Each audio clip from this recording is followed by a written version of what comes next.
Penguin Random House Audio presents The Phone Booth at the Edge of the World by Imai Messina.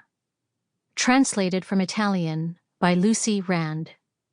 Read for you by Traci Kato-Kiriyama. This story was inspired by a real place in the northeast of Japan in Iwate Prefecture. One day, a man installed a telephone booth in the garden of his house at the foot of Kujidayama, the mountain of the whale, just next to the city of Otsuchi, one of the places worst hit by the tsunami of March 11, 2011.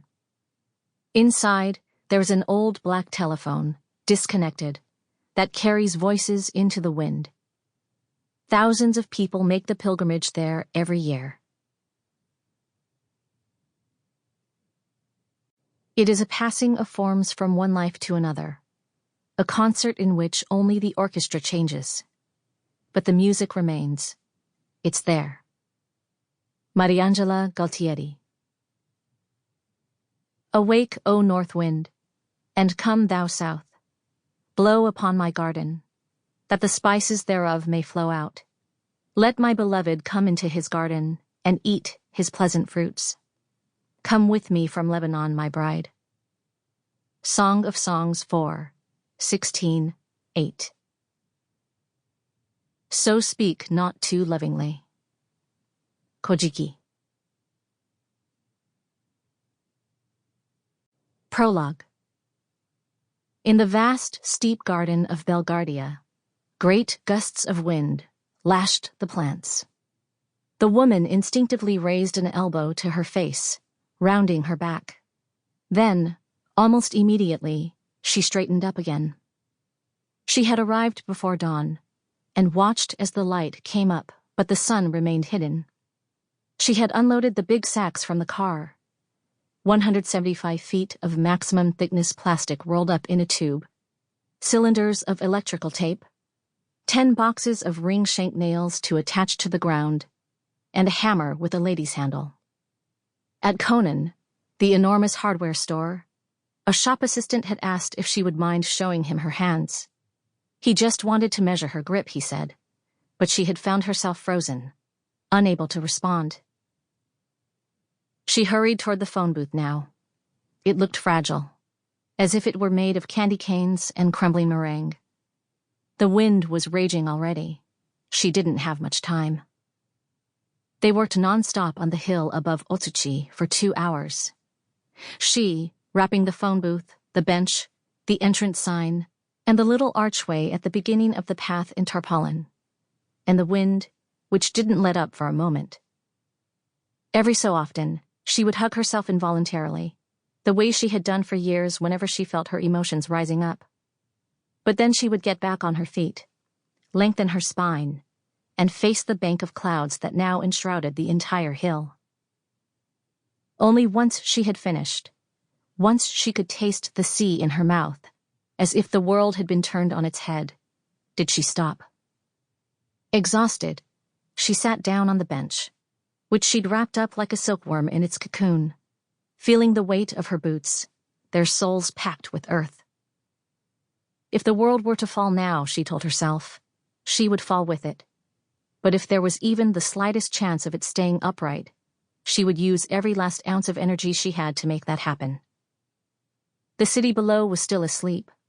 There was the odd window lit by the glow of a lamp, but most people had left their roller shutters down and secured their rain screens with wooden rods in preparation for the approaching typhoon.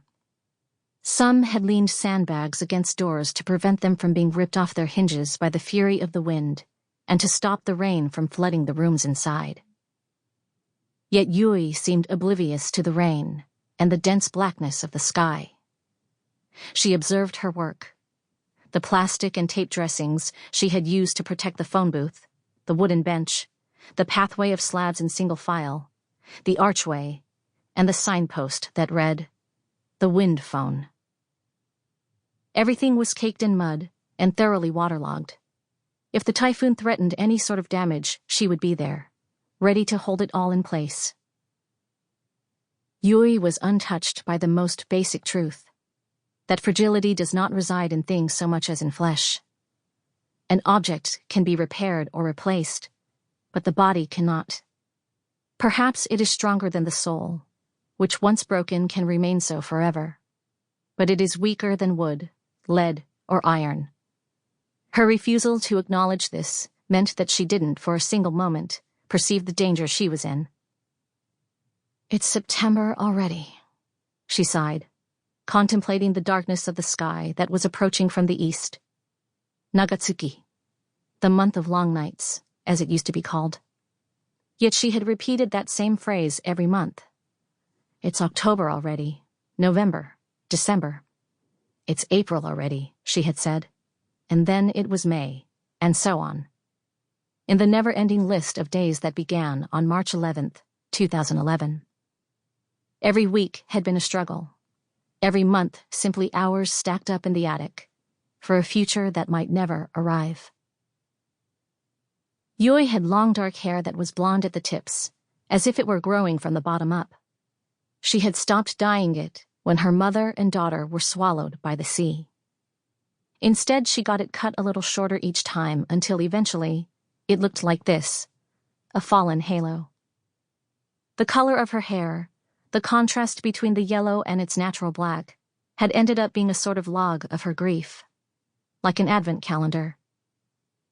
If she was still alive, she owed it all to that garden, to the white telephone booth with the sky-blue roof and the black telephone sitting by the notebook on the ledge.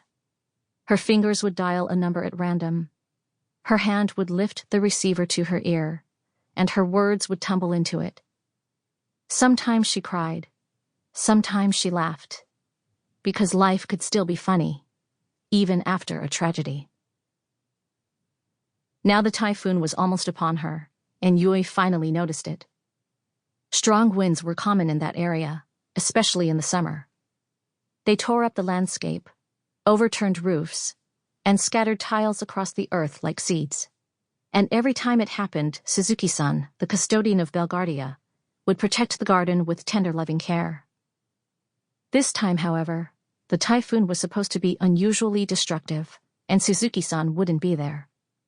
The rumor of his illness had spread quickly. The extent of it was unclear, but people knew he had been admitted to hospital. If he wasn't there to defend the place, who would be?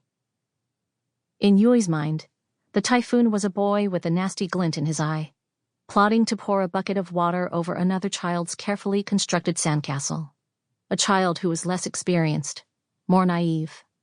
The boy observed his victim from behind a rock, poised to strike. The position of the clouds was constantly shifting, the sky moving fast, and the light sliding rapidly westward. The sun appeared momentarily, bathing her in warmth before slipping away again. Then, all at once, the garden was entirely submerged in darkness, and the wind's deafening roar and everything around Yui was pressed flat under its fury. Her hair inflated like Medusa's, torn into ribbons that swirled in a vortex around her head. It felt like a warning for the plants that would soon be uprooted, pulled to shreds.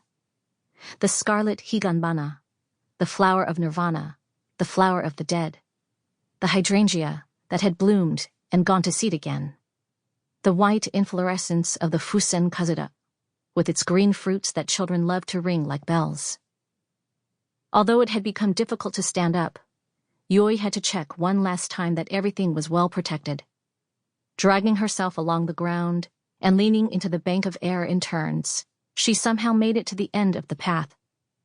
She double-checked the hooks she had used to secure the tarpaulin to the booth, then pulled herself through the wind with her arms as if swimming. One of the paving slabs made a crunching sound under her foot, and a memory flooded Yui's mind. Her daughter's voice calling the blocks of stone that covered the ditch near their house. Biscuits. She smiled, happy to have salvaged another one. As children, we see happiness in things. A toy train sticking out of a basket, or the plastic film around a slice of cake, or a photograph of a scene in which we are at the center, all eyes on us. As adults, it gets more complicated. Happiness is success, work, A man or a woman? Sample complete. Ready to continue?